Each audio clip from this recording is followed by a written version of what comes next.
नमस्कार, आप देख रहे हैं इंडिया वॉइस और मैं हूं आपके साथ पुष्पेंद्र चौधरी। रुद्रप्रयाग के नगरासु गुरुद्वारे में चल रहे गतिरोध का समाधान नहीं निकल पाया है। शासन प्रशासन के तमाम प्रयासों के बावजूद अभी तक ना तो निहंगों के कब्जे से गुरुद्वारा छुड़वाया गया है और ना ही मामले के दोषियों को सजा दिलवाई गई है। चारधाम यात्रा के दौरान हुई इस घटना ने सबको झकझोर दिया है कि आखिर गलती किससे हुई और कौन कसूरवार है। 16 जून को कर्णप्रयाग के समीप 4 निहंगों और स्थानीय लोगों के बीच विवाद हुआ। मामला बातचीत के आगे बढ़ता हुआ मारपिटाई तक पहुंचा। निहंगों ने धारदार हथियारों से हमला किया। कुछ स्थानीय लोग घायल हो गए। पुलिस को सूचना मिली और धारदार हथियारों का इस्तेमाल करने वाले 4 निहंगों को गिरफ्तार किया गया, जिन्हें कोर्ट के माध्यम से जेल भेज दिया गया।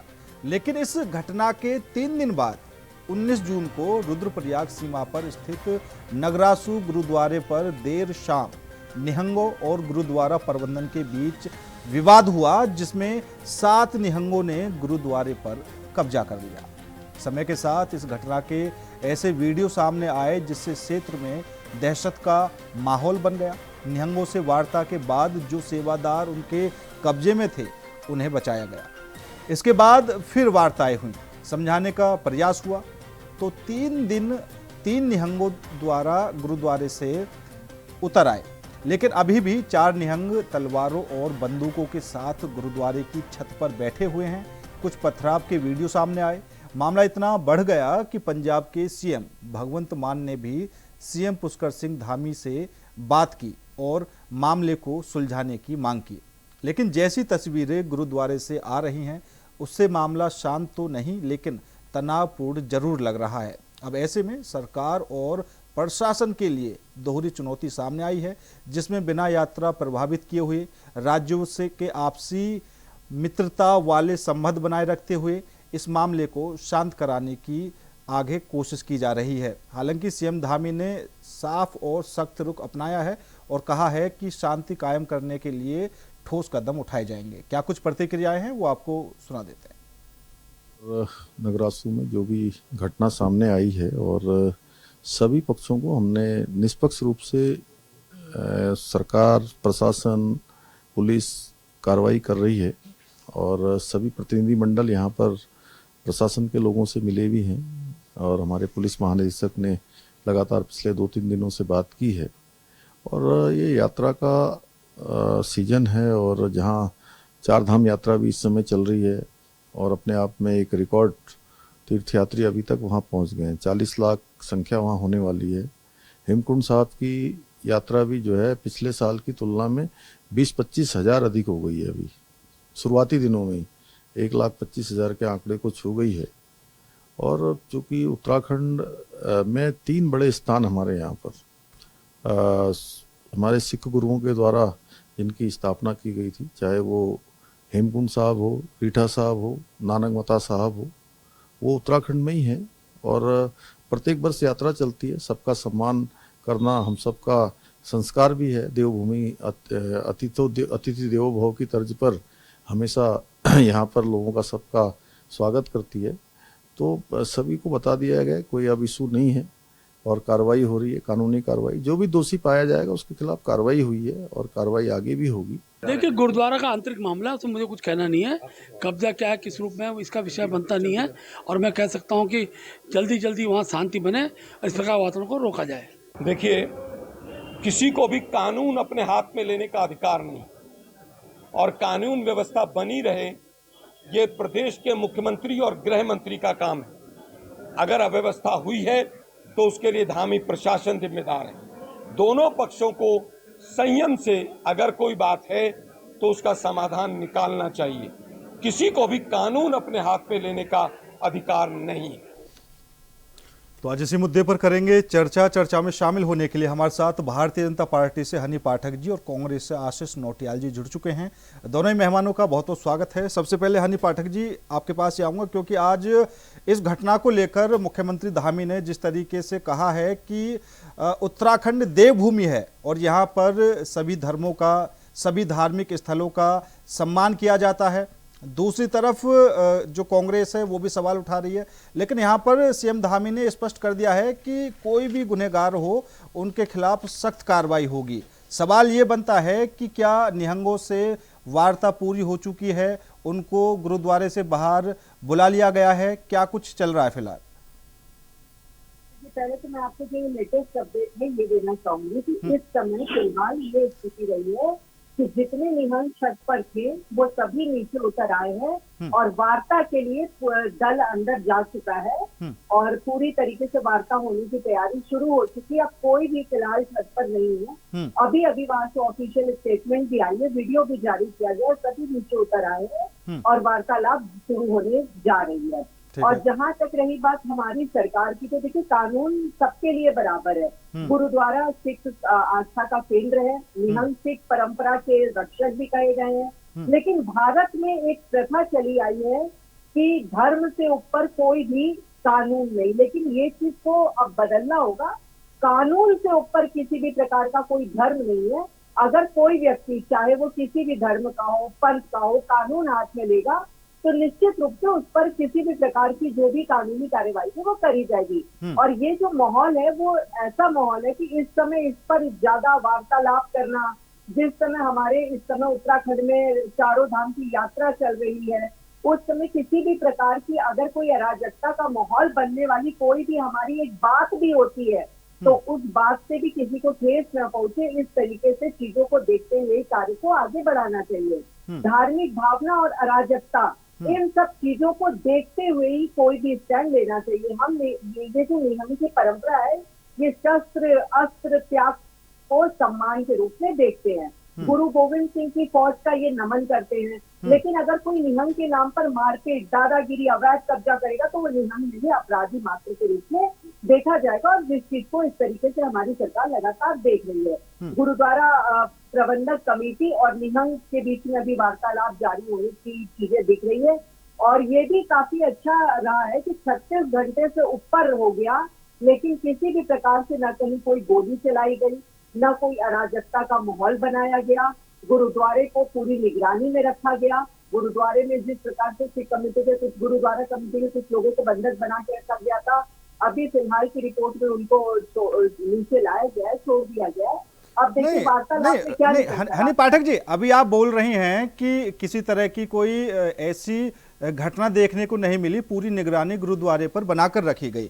सवाल एक ये भी खड़ा हो रहा है कि जब 16 जून को ये पूरा मामला हुआ, बताया जा रहा है कि चौकी से 20 मीटर की दूरी पर यह घटना हुई, 19 जून को फिर गुरुद्वारे पर कब्जा किया गया। यहाँ पर जो सवाल निकलकर सामने आता है वो ये है कि जब घटना हो चुकी थी पहले, उसके बाद क्या प्रशासन ने उन निहंगों पर निगरानी बनाकर नहीं रखी जो उनके साथ थे, क्योंकि 4 लोगों को तो तुरंत गिरफ्तार कर लिया गया था। देखिए ऐसा है, 22 जून 2026 को रुद्रप्रयाग नगरासू गुरुद्वारे में ये प्रकरण होता है। कुछ निहंग नीचे आए, कुछ ऊपर रह गए। शनिवार 20 जून शाम 7 बजे के करीब 7 निहंग जो छत पर चढ़े थे, उसमें से सोमवार को सुबह 2 निहंग नीचे उतरे और प्रशासन से इस बारे में बातचीत करी। फिर उसके बाद 5 निहंग गुरुद्वारे की ऊपरी मंजिल छत पर चढ़े रहे। उनके पास तलवारें, गड़ासा वगैरह ये सब चीजें रही हैं। इन सब चीजों को, हथियार को देखते हुए प्रशासन ने बहुत गंभीरता के साथ साथ एक संवेदना वाला प्रकरण भी अपनाया। 36 घंटे तक अगर आप देखें तो इस तरीके की स्थिति अगर कहीं आती है तो अराजकता का माहौल बन जाता है। लेकिन ये धामी सरकार की ही अच्छी कुशल राजनीति को देखा जा सकता है, कुशल नेतृत्व को देखा जा सकता है कि किसी भी प्रकार से यात्रा को बाधित नहीं होने दिया गया। अगर आप देखें तो आंकड़ा 22,000 से पार ही गया। इस बीच जो ये 20 जून से अब तक की बात रही है, इसमें 20,000 ज्यादा ही रहे यात्री और किसी भी यात्री को किसी भी प्रकार की कोई दुर्घटना नहीं हुई। इस तरीके की कोई माहौल देखने को नहीं मिला। तो ये भी हमारे लिए अच्छी ठीक है हनी पाठक जी, मैं एक बार आशीष नौटियाल जी से भी उनकी प्रतिक्रिया ले लेता हूं। नौटियाल जी, क्योंकि साफ तौर पर सीएम धामी तो कहते हुए नजर आ रहे हैं कि ये उत्तराखंड देवभूमि है और यहाँ पर हर किसी के धर्म का आदर किया जाता है, जितने भी धार्मिक स्थल हैं उनका सम्मान किया जाता है और कोई भी अगर गुनहगार होगा, कोई भी इस तरह की हरकत करेगा, उसको बख्शा नहीं जाएगा। नौटियाल साहब, मेरे समझ में ये नहीं आ रहा कि किस प्रकार की अराजकता देखना चाहते हैं ये लोग। इतना कम है कि उत्तराखंड जैसी देवभूमि में दंगे हो रहे हैं, कब्जे हो रहे हैं। आप बताएं, गुरुद्वारा में कब्जा हो रहा है, ऐसा कैसे पॉसिबल है बताएं? आपके राज्य में ना मंदिर सुरक्षित है, ना मस्जिद सुरक्षित है, ना गुरुद्वारा सुरक्षित है। आखिर सुरक्षित है कौन? ना बच्चे सुरक्षित है जो पेपर दे सकते हैं। आप किस बिहार पर कैसे बोलते हैं कि जनता हमें चुनेगी, हमारा सुशासन है? कैसे आपके मुंह से सुशासन की बात निकलती है, समझ नहीं आता। इतनी बुरी स्थिति आज से पहले राज्य की या देश की कभी नहीं थी जो आज है। स्थिति बहुत विकट है। लोगों के अंदर डर का कोई माहौल ही नहीं है, लोग डर नहीं रहे हैं। और इतनी बड़ी घटना से ज्यादा क्या घटना देखना चाहते हैं आप बताइए ना। और कौन सी अराजकता? उत्तराखंड जैसी देवभूमि के अंदर कब्जा हो रहा है गुरुद्वारा के अंदर, और आप कह रहे हैं बहुत अराजकता देखना चाहते हैं। किसको बोलते हैं अराजकता? ये कम है कि गुरुद्वारा के अंदर इस प्रकार से घटना हुई? देखिए, स्थिति राज्य की बहुत खराब है। धामी जी से राज्य नहीं समझ पा रहा है, लॉ एंड ऑर्डर खत्म हो चुका है। इन लोगों को सिर्फ बंदर बांट करने में लगी है और देश की छोड़ जा रहा है। आप देखें, राम मंदिर से शुरू हुए थे और राम मंदिर में पैसा के नाम पर चंदा लेना शुरू किया था। आज राम मंदिर के अंदर चोरी करने का काम इन लोगों ने किया।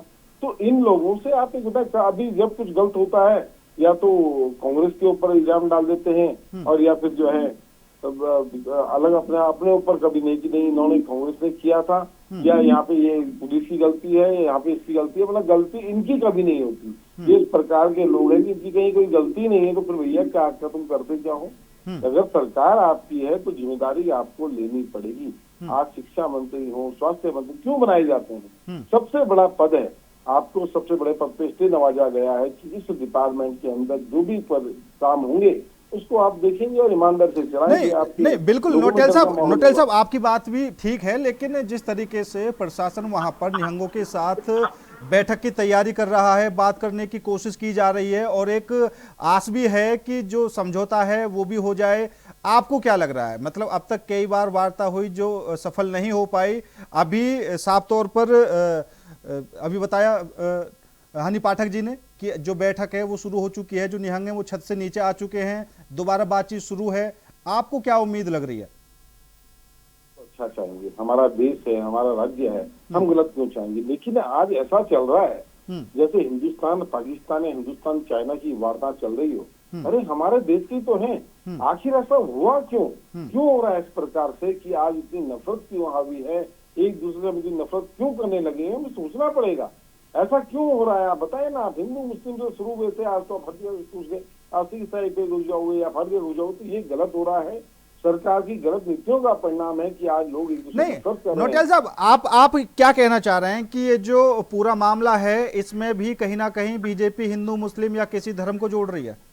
देखिए, कुल मिला के जब से भाजपा सत्ता में आई है तब से यही सब चीजें चल रही हैं राज्य के अंदर। आप उत्तराखंड राज्य की अगर बात करें तो यहाँ भी ऐसा चलता है, ये बाहर वाला है, ये यहाँ वाला, ये वहाँ वाला, जाति धर्मों में देश को बांटने का काम किया इन लोगों ने। और इसका ही नतीजा है कि आज इस प्रकार की जो घटनाएं हो रही हैं उसका ही कारण है।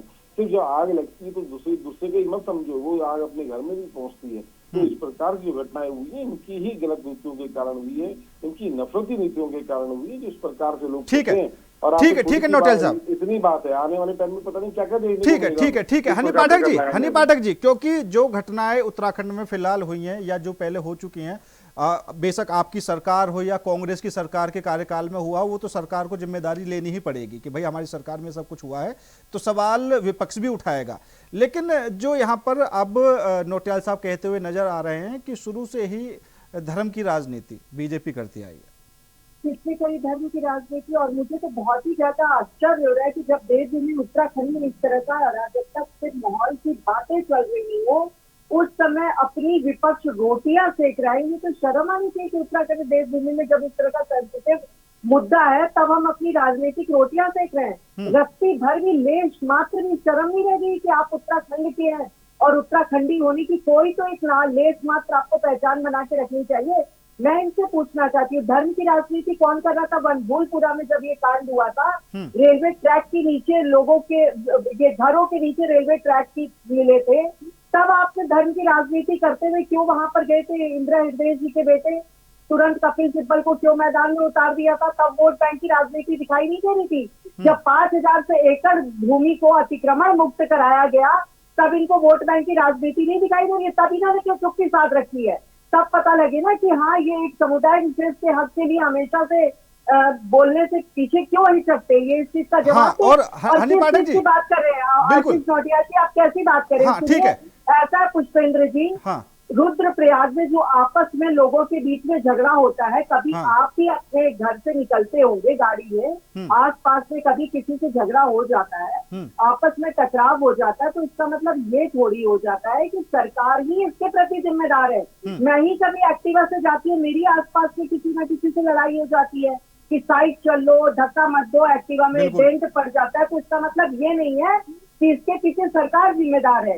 अगर दो पक्षों में लड़ाई हुई है, उन दो पक्षों में लड़ाई के बाद पुलिस की अपनी कार्रवाई नहीं करेगी। अगर पुलिस ने कार्रवाई करते हुए दोनों पक्ष में से लोगों को अंदर करा, बैठाया, समझाया, सारी चीजें करी, वो पुलिस की कानूनी कार्रवाई चलती रही।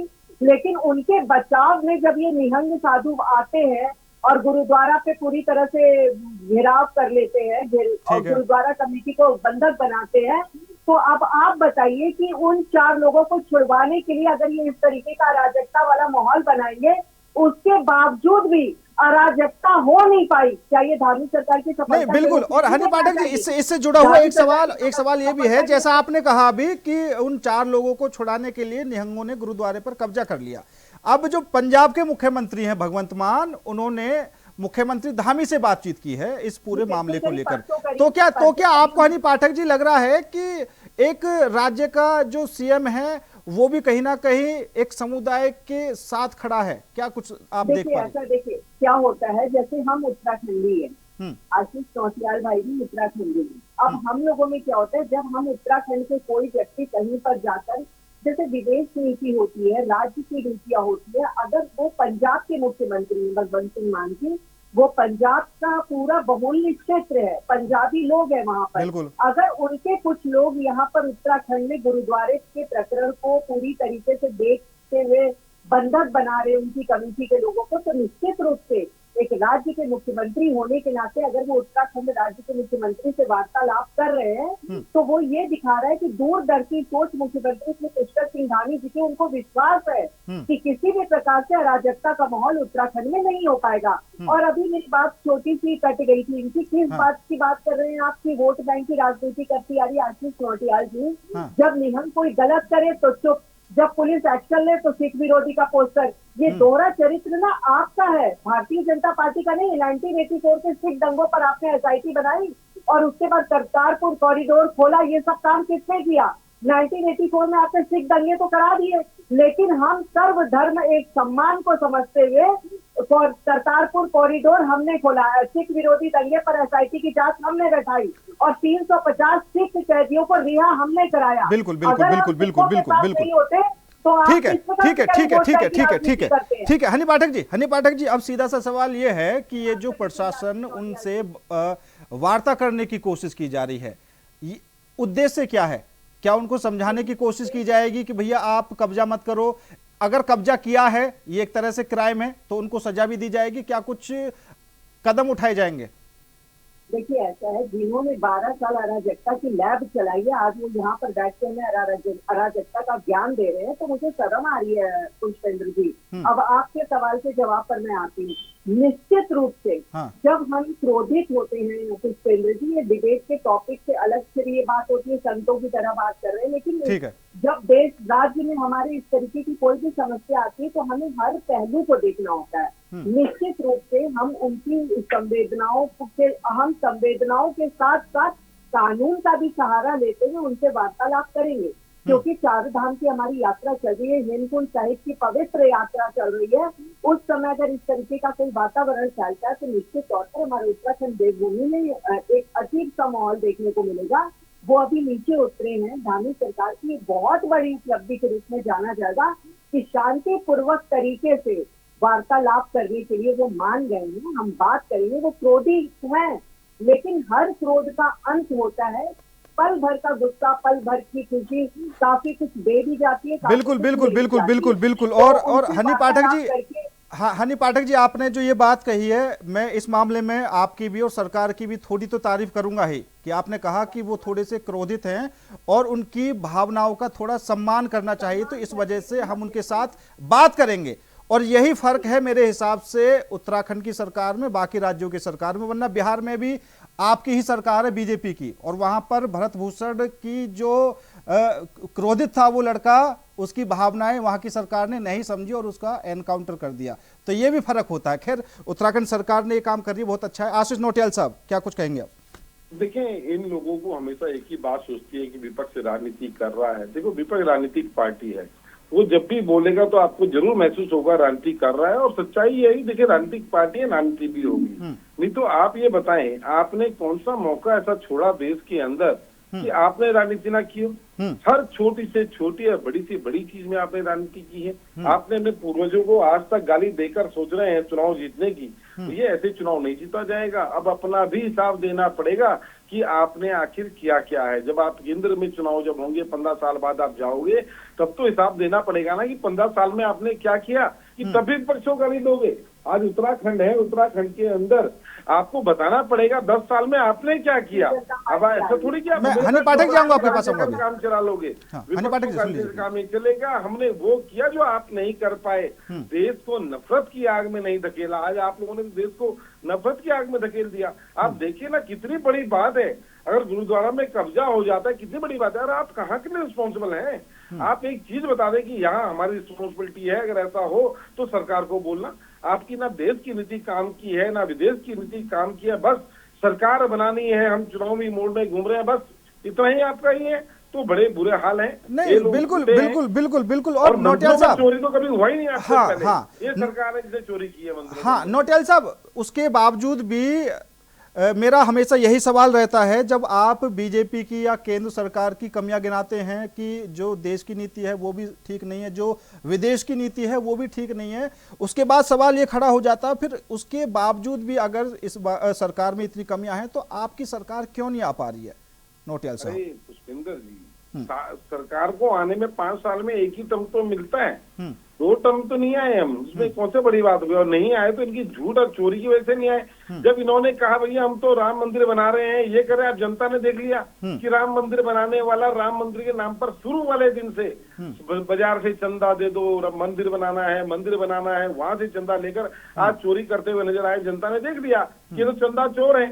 जो राम के नाम पर पैसे खा गए वो आखिर छोड़ेंगे कहाँ? तो राम मंदिर नहीं छोड़ा, इन्हें केदारनाथ नहीं छोड़ा, ठीक है नोटियाल साहब। देख रही है। हनी पाठक जी शायद कुछ कह रही हैं। ये किस अराजकता की बात करते हैं पुष्पेंद्र जी? नीट का री एग्जाम हुआ था दिल्ली में, इन्होंने ऐसा अराजकता का माहौल बनाकर रखा था, ऐसा प्रदर्शन करना था। क्या ये प्रदर्शन एक दिन बाद नहीं होता? क्या कांग्रेस के सभी कार्यकर्ता उसी दिन मर गए थे? उस दिन इनकी वजह से, इनके काले कारनामों की वजह से 4 बच्चे अपने पेपर में लेट पहुंचे, उनका भविष्य खतरे में आ गया। वो एग्जाम नहीं दे पाए, इसकी जवाबदेही कौन देगा? देश का यशस्वी प्रधानमंत्री श्री नरेंद्र मोदी जी 1:15 पे उनकी फ्लाइट दिल्ली पहुंच गई थी, लेकिन वो उसके बावजूद अपने आवास तक नहीं गए, क्योंकि बच्चे नीट का पेपर देने जा रहे थे। उन्होंने ये कहा कि जब 2 बजे परीक्षा केंद्रों के अंदर बच्चे चले जाएंगे, उसके बाद मैं अपना काफिला लेकर जाऊंगा। तो ये आप ठीक है हनी पाठक जी, समय की भी थोड़ी कमी है। हनी पाठक जी आपका भी और आशीष नोटियाल साहब आपका भी बहुत बहुत धन्यवाद मेरे साथ इस खास चर्चा में जुड़ने के लिए। लेकिन नागरासु विवाद को लेकर पंजाब के मुख्यमंत्री भगवंत मान ने उत्तराखंड के मुख्यमंत्री पुष्कर सिंह धामी से बात की है और पूरे मामले को सुलझाने की यहाँ पर गुजारिश की गई है। अब प्रशासन फिलहाल उन निहंगों से बात करने की भी कोशिश कर रहा है। हालांकि जो अभी तक वार्ता हुई वो सफल नहीं हुई, किसी तरह का कोई भी समाधान निकल के सामने नहीं आया। अब कयास यही लगाए जा रहे हैं कि प्रशासन जो उनसे वार्ता कर रहा है वो सफल हो जाए और जो निहंग गुरुद्वारे की छत पर कब्जा जमा कर बैठे हैं वो वहां से हट जाएं। फिलहाल किसी तरह की अराजकता की खबर तो नहीं है, लेकिन आगे क्या कुछ ठोस कदम उठाए जाएंगे वो देखा जाएगा। फिलहाल मेरे साथ इस खास पेशकश में इतना ही। नमस्कार।